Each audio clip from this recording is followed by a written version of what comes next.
Alright everyone, I'm going to show you now how we're going to create a grid for our final pop art project. We're not going to use these papers like we were using for our practice because these lines are a little bit too dark. So we're going to create our own grid today using a pencil and a little 1-inch tracer. And we're going to try and press really lightly to create equal amount of boxes going left to right and up and down. In our final project, we're trying to see the grid lines as little as possible. So if this is my final project, you can kind of see my grid lines a little bit, but they're not as distracting as this really, really dark grid. So we're going to press really lightly today and make our own grid. I have my final white paper here. I have my pencil and my tracer. So on the grids that we're going to be putting our pictures inside of, our pop art pictures, we have some letters on the top and numbers on the side, an equal amount of boxes. So I'm just going to first start on the left or the right hand side. I really want to make sure my tracer, this 1-inch tracer, it's the same size as the boxes on your clear grid. I really want to make sure it's right up against the side here and it fits within the corners of this white paper, okay?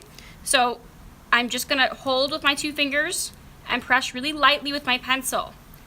Almost as if my pencil is not quite even touching my paper, it's just very, very light. So as I take my pencil away, you might not even be able to see this in the video because it's so light. So I'm pressing super light on my tracer. Now I'm just going to keep going. Next, I'm going to line that tracer up with the line that I just made so that it's right on the line I just made, and trace another. I'm going to keep doing this, lining this tracer up with the line that I just made. So making sure it's right on the line, and I'm going to keep doing this until I get all the way to the right hand side. So you should have about 8 columns going up and down from left to right,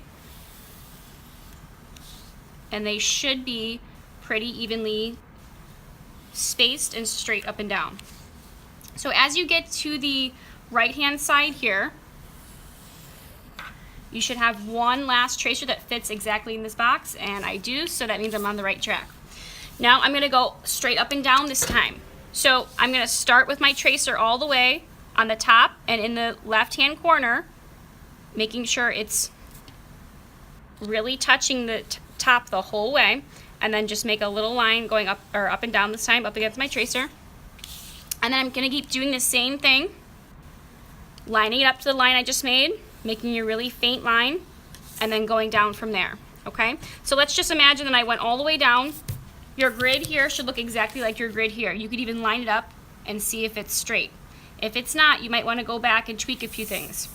So on the clear grid on top here, we have some letters, and on the side we have some numbers. So really lightly write out those letters, A, B, C, all the way to H.